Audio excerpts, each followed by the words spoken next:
So the next commission we'd like to talk about is the zoning commission, and this is oftentimes I think the commission most people think about when they think about land use regulation, and certainly it has one of the key regulatory roles in local land use. So the zoning commission was obviously again created through enabling legislation from the legislature, and this is the Connecticut General Statute here that lays forth the ability of these zoning commissions to be created by local municipalities. As you notice in the first section here, section 8.1, says that any municipality may, by vote of its legislative body, create a zoning commission. And this is that underlining of may is purposeful, and that this is not something that a local community has to do. It's not, you don't have to do this. And in fact, there are a couple towns, at least, last count, who didn't have zoning commissions in the state. But by and large, the vast majority, if not almost every town in the state of Connecticut does indeed have this commission.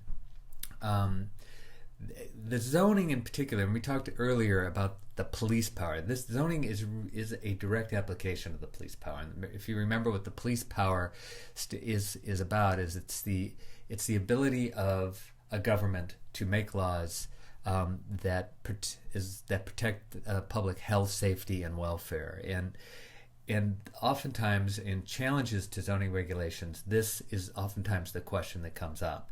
Does the regulation indeed, is it a proper application of the police power, and is it put in place to protect public health, safety, and welfare? So it's just key to keep in mind that that's where the sort of power of the ability of municipalities to do this comes from. So let's go ahead and look at what some of the key powers and duties are. Again, this isn't a comprehensive list. There is a fact sheet that you can also get from our website, or you might have gotten in your packet if you went to our workshops, that outline in more detail, at least, some of these powers. But some of the key powers and duties, some of the primary ones that you have as a zoning commissioner are, number one, creating zoning regulations in districts. So you both establish, change, or repeal the regulations in districts. So that's kind of that legislative function. So you make laws here. So you can actually tweak the regulations or create whole new ones. And then you actually consider and decide upon petitions for changes. So if somebody comes in, anybody can petition the zoning commission to change elements of the zoning regulations, and you would actually hear those applications. You also have an administrative function. So the previous ones were a legislative function. You also have an administrative function. And here, you provide a manner of how these regulations are enforced, and how to take appropriate actions on violations. You certify that building structures or uses are in conformance with the zoning regulations. And this, you see the ZEO, that stands for Zoning Enforcement Officer. And this is many of these, that power is oftentimes designated to a zoning enforcement officer, so staff. And the zoning enforcement officer is, in effect, staff that works for the zoning commission. And then require, when appropriate, that a site plan is filed to determine the conformity of the applied for use with the regulations. And again, this is also can be a zoning enforcement officer duty as well. And then here, consider and decide on the application for special permits. And we'll talk about what some of these things are. But again, this isn't an exhaustive list by any means, but primarily these are the key things that, as a zoning commissioner, you're going to be doing. So these are sort of some of the key duties you have. So what is zoning? Let's talk about zoning a little bit. Step back and just look at what the regulations are sort of more broadly. Obviously, as the name says, it really designates areas, divides really parts of your town or municipality into areas or zones. And so it is indeed creating different zones in town. And within these zones, you regulate three things in particular. You regulate what kind of land use can occur, so what are the actual uses that can occur within that zone. You determine what's called lot bulk, so how much building can occur within a given lot, and then lot area, which is sort of, so this is the 1 acre, 2 acre, 3 acre, etc. type of zoning. So lot area is also determined in zoning within those zones, and that gives you a way of sort of controlling density. So obviously larger lot sizes are lower density, smaller lot sizes are higher density. So this is really the three things that zoning does is that it regulates use, lot area, and lot bulk, so the amount of activity within a single lot. So that is primarily, in broad strokes, that's what you're doing with zoning. What does a typical zoning regulation look like? There are two pieces really to a regulation, to zoning regulation. One is a map, and this really shows where those zones are. And this is just this is a zoning map from Woodbury, and this may be out of date now. This is back in 2004, but this shows what the zoning that Woodbury had at that time. You can see these different colored areas are zones, and they have, you can barely see the words on there, but there are little codes on there that actually designate what kind of zone that is, and that refers back to other parts of the regulations. Most of these are sort of traditional uses that this falls under, and so these colors and the codes oftentimes refer to these different uses. Primarily, there's four big ones: residential, commercial, industrial, and agricultural. But there could be breakdowns of these, subsets of these, or maybe some others as well. But these are sort of the traditional ones that you see. Now, there's another piece to it. There's the map, as we said, that's part of the zoning regulations. But there's also the actual regulations themselves, and they're a written document. And these two parts of the zoning regulations, the map and the regulations, work in concert. And both of them together, in Connecticut, there's sort of a special name. They're called the map and the regs together. They call in Connecticut the comprehensive plan. That's a little confusing with the plan of conservation and development. I know it's kind of a quirky thing in Connecticut, but basically, the map and the regulations together are what make up the zoning regulations. So those two things are key. So let's open up the zoning regulations a bit and see what you would actually find when you open up the written document and see. So one of the things it does is it ties that map, the different zones that are actually drawn out on that map, to actually standards that are written down within the written part of the regulations. And as we said, there are three things that zoning regulates, and uses was one of them. So the kind of land use that's going to occur within that zone. And there's even more breakdowns in the type of, the uses are essentially broken down into three different types. There's principal uses. These are basically as-of-right uses. So an example of an as-of-right use is a single-family home in a residential district, in a residential zone. A single-family home is generally considered an as-of-right use. It's the principal use of a residential area. So these are generally have less standards that are applied to them. Accessory uses are essentially defined as uses that come along as a part of the principal use. So an example of that might be, in a residential area, a garden shed or a garage might be an accessory use to a single-family home. There might be additional standards that come along with these accessory uses, and those would be in the regulations. And then the third kind of use is what's called a special exception or special permit. These generally are uses that require kind of more extensive review. They might be allowed within the zone, but because they might require more intensive kind of activity, they have another set of standards above what is generally used for the principal use within that zone. So we'll look a little bit more at some of these things as we go on. But just keep in mind there's different kinds of uses within each zone. This is just looking at, we're looking at the regulations here, and you can see just looking at the page, this is the residential districts. Generally there's a purpose for each one of the zones that they describe what the purpose of the zone's for, why they created it. You can see they have this an as of right use area here that's outlined and circled in red. So these are permitted uses, same as the principal use or as of right. And then down below there, in the next red circle there, is looking at accessory uses within each one of these. So generally, if you're a commissioner, brand new on the commission, a lot of times it's good to open up those zoning regulations and just sort of see what's there. You don't have to memorize these things, but at least know what's kind of there. Turning the page here, this is just the next page of the zoning regulations. We can look at, here's the permitted uses, zoning permit required, special exceptions, and these refer to both the uses that would sort of trip the special exception review and some of the standards that might be applied to it. So those are an example of how these things sort of look, what they look like in your zoning regulations.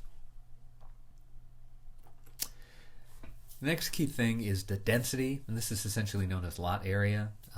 This oftentimes is very automatic. People have heard of this certainly a lot. If you're a property owner, you're well familiar with lot area.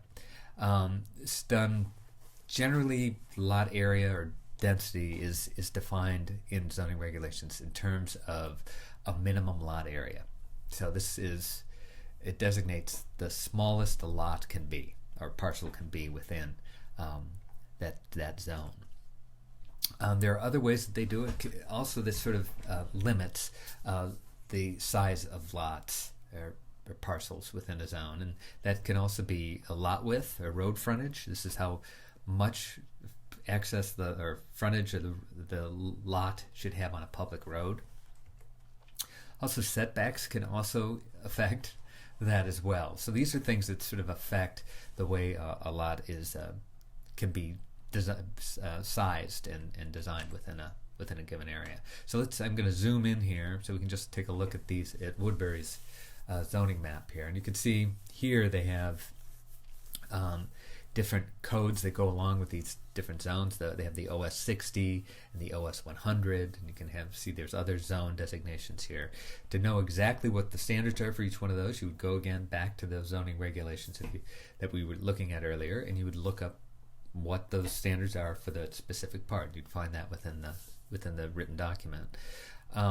So OS 100 here, I'd assume the 100 is probably standing for 100,000 square feet, which is roughly about 2.5 acres.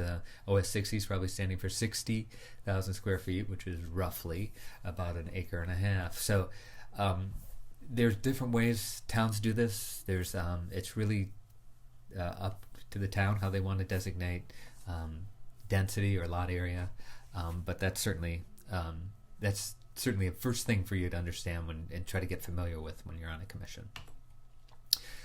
Lot width and setbacks. Let's talk about this. Lot width. Well, let's talk about setbacks here first because it came up first. Setbacks are simply how far back from the lot lines, from the boundaries of the lot, can the principal building be. And so there's often talked about a front yard setback, a side yard setback. In some rare cases, there are sometimes backyard setbacks. So all of these are designated within each one of the zones, and the principal building envelope cannot be within that setback. So these define in many ways where the building will be placed within the lot. Frontage has a more definite effect on sort of the character of a zone. And frontage just means, and this is also lot width, is just talking about how much, again, how wide the lot needs to be onto the public road on which it sits. So in this case, that's shown in the slide. If we had 200-foot lot width, that means that each lot at minimum has to be 200 feet wide, and this will affect density because of the geometry of the lot. You have to be 200 feet on the road. That means it's going to affect the geometry of it, and hence the size of the lot. So these are just key elements, key things that you're looking at when you're looking at zoning, and particularly in lots. Bulk was the third thing that zoning regulates, and this is generally the size of the structure and also lot coverage. So how much of the lot can you actually cover with buildings, roads, and other driveways and things like that. And the bulk of a building has a huge effect on the character of that zone. So obviously within these two pictures, there's definite. You can just look at it and see that one's a more urban setting, one's a more suburban setting, and so that has a definite effect on it. And the bulk of a building, lot coverage in particular, can be done in many ways. It can be sometimes it's just the principal building, and sometimes it's all the so-called impervious surface. That's what IES stands for that. But sorry about that abbreviation there. But so it could be all the impervious parts of the development. So the driveways, it might be the garden shed, the garage, the patios, all that might fall under covered lot coverage. Depends again on the regulations. Next, let's take a look at site plan review. Many parts, things that happen. Well, let's just go ahead and click in here. Site plans are essentially all the maps, documents, and studies that are submitted as part of an application. So this is just by definition what they are. So it's basically all the stuff an applicant will give you in order to review their proposed development. So that's essentially what it is, and you're going to look at that in its compliance with your zoning regulations. Generally, very basic site plan review. So permitted uses, residential uses in particular. So a single-family home, you won't necessarily be doing a lot of site plan review for those. That's generally done by staff. You designate that to your zoning enforcement officer. This just keeps it makes it lightens your caseload a little bit.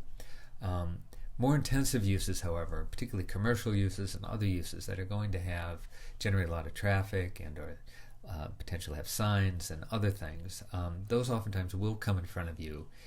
Even if they are permitted uses, and you will have a site plan review where you actually look at their site plans and you'll compare them to what is in your regulations. And your goal here is not to get into an intense design discussion with your applicants. Your goal here is simply, does it meet the letter of our regulations? Does it or doesn't it?